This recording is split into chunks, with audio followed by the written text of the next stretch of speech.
question was, the question was, I know the make question sure it's is. nation specific. Yeah. Okay. Go ahead. Now, if you're in Acts chapter 2, look at the What verse? list. What Look at verse? the list. Well, let's go down to verse 7. Man, this is really small writing. And these, and not all these who, You okay, got are you got speaking the you in Galileans. Acts And chapter look at 7? verse 8. Yeah. And how is it that we hear each of us in his own native language? Hint 1. Notice his native language. Parthians and Vocab. Medes I and know you didn't just do Elamites and that. residents of Mesopotamia, Judea, notice it's in there too, and Cappadocia, Pontus and Asia, Phrygia and Pamphylia, Egypt and the parts of Libya belonging to Cyrene, and visitors from Rome, both Jews and proselytes, Grecians and Arabians. We hear them telling in our own tongues the mighty works of God.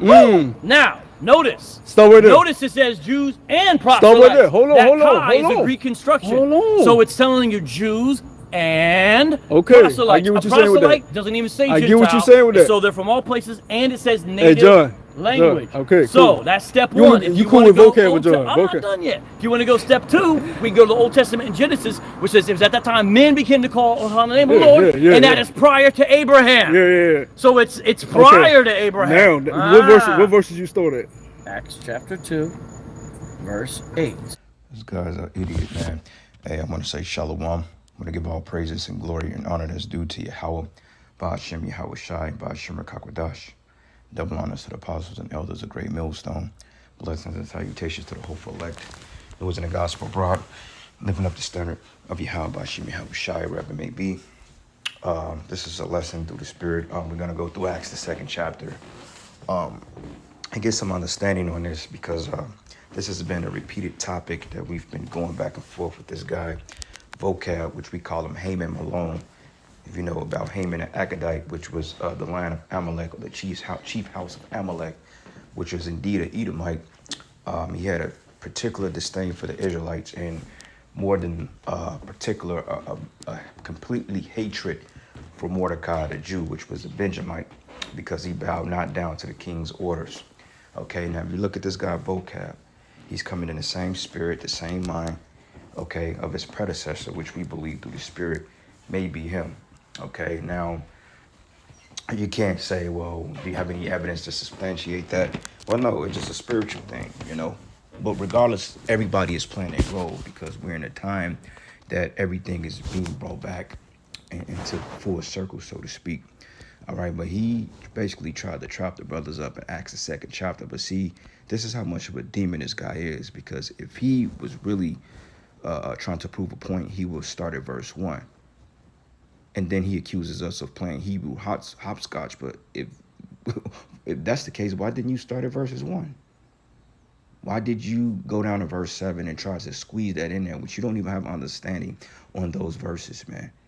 And this is why we're going to start at first chapter 1, and we're going to go down to like verses 12. The whole chapter is good, but we're going to go down to like verses 10 or 12 or something to that magnitude. And then we're going to have another precept that's going to combat that, which is going to prove that these were Israelites. Okay, because you got too many precepts in the Bible proving that the children of Israel, which today is the Negro, Latino, and Native American. Okay, now you do have what they call Israelite foreigners, okay, strangers, whatever you want to call them, that was dispersed from many lands, and they will come back into the fold. Okay, you do have that concept. It's a very easy concept to understand. Okay, but this guy, man, he just won't stop. He's like a gnat that keeps coming around. No matter how much he's pepper sprayed or sprayed with poison and swatted and stepped on, he somehow resurfaces from the dead, and he comes back with his evasive tactics, man, with his devilish tactics, with his harassment. Because basically what he's doing is harassing the brothers, man.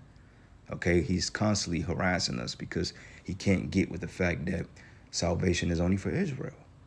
Okay, now instead of him hoping to be an Israelite, which I don't think he is, and he must know he isn't, because if that was the case, he would have tried to humble himself a long time ago and get on board with what's happening. But he's coming against it, which proves that he's nothing more than a devil. Okay, because the scriptures say that the wicked should do wickedly and none of the wicked should understand. And clearly this guy has no understanding. Okay, so anyway, let's get right to it. Now, I have it open in the NIV version and the King James version. Okay, so it says, when the Pentecost, it says, when the day of Pentecost was fully come, they were all with one accord in one place. Now, you go into Pentecost, according to the Western traditions, it takes place 50 days after Easter. But in retrospect, it's actually the Pesach, the Passover. Okay, after the Pentecost is 50 days from the Passover, 50 days after the Passover. Okay, because remember when Yahushua was crucified, and he said that, hey, you tarry here in Jerusalem, the Lord will give power to the disciples to discern and to understand and to speak with different languages. Okay, so it says, and when the Pentecost was fully come, they were all with one accord in one place. And who was talking about they? The Hebrew Israelites. It says, and suddenly there came a sound from heaven as of a rushing mighty wind, and it filled all the house where they were sitting. And there appeared unto them cloven tongues like as of fire, and it sat upon each of them. Okay, because you got to understand the Spirit of the Lord have angels, okay, that give men revelation. Like the Lord said, he sealeth the instructions when we sleep it. The Most High has an angel specifically to deal with you and put in certain thoughts into your mind and certain revelations. Okay, how the Lord dealt with the prophets. Same thing how when Esdras dealt with, I believe it was, no, Tobit dealt with, I think it was the Archangel Raphael, if I'm not mistaken, Rapaya Allah in the Hebrew. Okay, which means he is healed of God. Rapah means healed. Allah means God. Same thing with Esdras when he dealt with Uriel. Okay, so it says here, and it says, and there appeared unto them cloven tongues like as of fire, and it sat upon each of them, and they were all filled with the Holy Ghost, and began to speak with other tongues. Other tongues just means languages, man. Okay, it just means different languages. That's all it means. It wasn't an Indian movement. The boo boo boo. It wasn't none of that shit. You jumping down, flipping, backstroking, and it wasn't none of that, man. Okay, the word tongue, okay, goes into what is it, Lashawan, or and then you have Kodash. Okay, Lashawan Kodash means the holy tongue. Okay, the Kodash, it just means a different language. That's it. See, these guys make more complications out of this thing than what it really is. It's simple. Okay, and if you make it hard, then that's when you come up with all this confusion. But it says, and they were all filled with the Holy Ghost and began to speak with other tongues as the Spirit gave them utterance. And there was dwelling in Jerusalem Jews, okay, devout men, which proves that Cornelius was an Israelite because it says he was a devout man, okay, out of every nation under heaven, okay. See, people get stupid when they read that. Oh, see, it's other nations. What part of the prophecies don't you people understand that our people was dispersed among all the heathen, man? Okay, we was dispersed among all the heathen, all the nations. Okay, so it's simple. It's not hard. Everybody that knows the Bible or somewhat of some type of Bible literacy, they know that the Israelites was dispersed among all the heathen. Even Christians in the church should know that. As much as you claim to know God, why don't you know that his people is dispersed? So this guy vocab is playing games. It says, devout man out of every nation under heaven. It says, now when this was noised abroad, the multitude came together and were confounded. And who is the multitude? Other Israelites, because you remember they were looking down on the people that wasn't of the circumcision, and they was amazed, like, wait a minute, how is these people speaking in a language that they can understand? And it says here, they were confounded because every man heard them speak in his own language, okay, which is just different languages. That's it. Okay, they was able to interpret, they was able to break it down, they was able to come and say, well, hey, X, Y, and Z. Just like if I have a Spanish-speaking brother and I was to translate to him what I'm saying in English about the Hebrew in Spanish, the Spirit is dealing. He understands it because that's his tongue, that's his so-called native tongue in the land which he was brought up. Now, it may have not been his original native tongue, okay, but due to diaspora, which means disbursement, we were speaking languages of other nations, man. Okay, and this is the reason why when you go into the book of Nehemiah was basically spiting Israelites because they were forgetting their customs. Okay? And Salaki, I'm talking low, man. I'm in a new spot, so therefore it's I don't want to really cause a ruckus. It's kind of quiet. But it says here, spoken his own language, and they were all amazed and marveled, saying, Behold, to another, behold, which not all these which speak Galileans? Okay, so let's look up Galileans. Okay, see, this is where you got to look up words. Okay, so it says Galileans. It says, generically, a Galilean is an inhabitant of Galilee in a region of Israel. See, so they was like, wait a minute, aren't these Israelites? These are Israelites because, I mean, they had to look, and there's some of them dead. But the fact that it was common knowledge at that time that we was dispersed among all the heathen, that was common knowledge, man. That's in the prophecy. You can read that in the book of 2 Kings, the 17th chapter. Okay? When the kingdoms were split to Babylonian, and then you had the northern kingdom that went forth to Assyrian captivity. It's not a hard concept to understand, but you got guys like this that spewing confusion because they're not part of it. Okay? And it says here, Galilee, a region of Israel surrounding the Sea of Galilee. The New Testament knows that the Apostle Peter's accent gave him away as a Galilean. Okay? Meaning that they knew he was an Israelite because of his speech. Okay, like it says that they could tell that he was unlearned. They said he must have been with Yahushua because he was considered unlearned. He was just curtly, you know, he was abrupt. He was just straightforward. Peter was rough around the edges, man. They was like, yeah, he's one of them Israelite niggas. He's one of them Galilean niggas. Yeah, this is him. Well, you can't fool with us, bro. That's just like a blood trying to masquerade as a Crip, man. It's just certain verbiage you use that they know, okay, yeah, you ain't from here. Just like in Kansas City, people still ask me to this day, they say, you ain't from here, is you? I'm like, nah. They're like, I can tell your accent. You see, it's just that simple. But see, you got people out there like Vocab that likes to try to make things more complicated to confuse the masses. That's why it says, if it be possible to deceive the very elect. And he's set up to deceive the elect because ultimately he wants this awakening to stop. He wants everybody to go back into that plantation Christendom nonsense, okay, which guiding Jake nowhere, okay? It says here, it says the direct dialect referring to the New Testament was a form of Jewish Palestinian Aramaic spoken in the people from Galilee from the late Second Temple period through the apostolic age, which Aramaic is nothing more but a broken form of Hebrew. Okay, Aramaic is nothing more but Hebrew. Okay, just different dialects. It says later the term was used to refer to the early Christians by the Roman emperors Julian or Marcus Aurelius, which was an Israelite, among others. Okay. Now, going back there, we looked that up. Let's look up. Let's go here. Let's go to interlinear. Goes into the Greek word Gallios. Okay, it says a native of Galilee.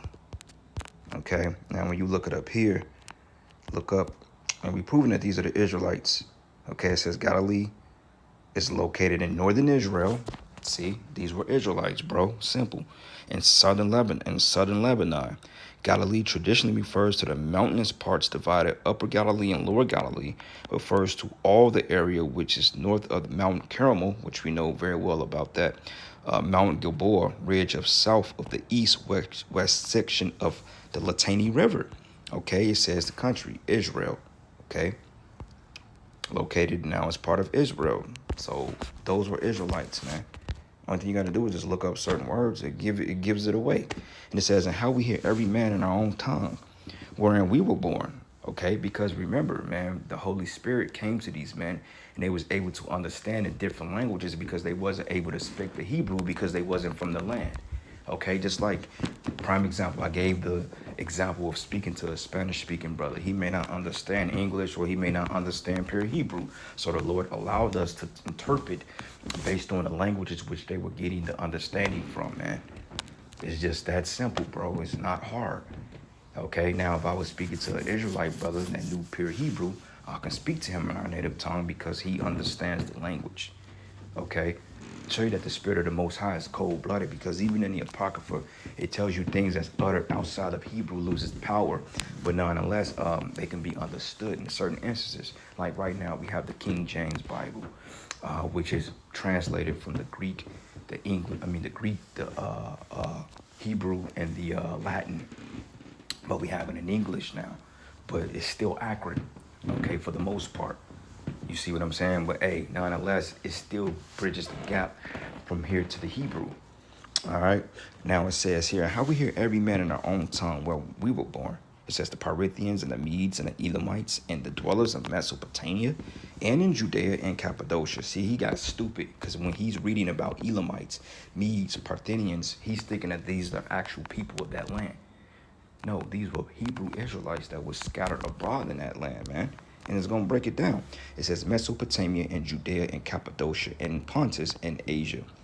Phrygia, it says Phrygia and Pamphylia. Salakia, it says Phrygia and Pamphylia and Egypt and all the parts of Libya about the Cyrene, and strangers of Rome, Jews and proselytes. Now, when you go into that word proselyte just basically means somebody that converted over or believed in Hebrew doctrine, so to speak.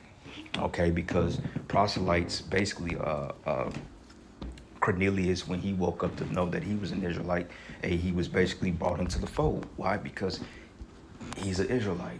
Okay, you're not going to be brought into the covenant if it's not in you. If you're not a Hebrew Israelite by bloodline, you're not going to be brought into the covenant. Okay, it's all about the holy covenant that the Most High made with us, his people. Okay, and proved that Cornelius was an Israelite because he believed.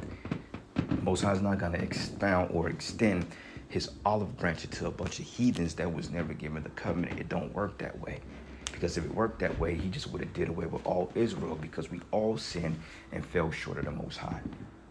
Our people, how much these heathens, I never had it.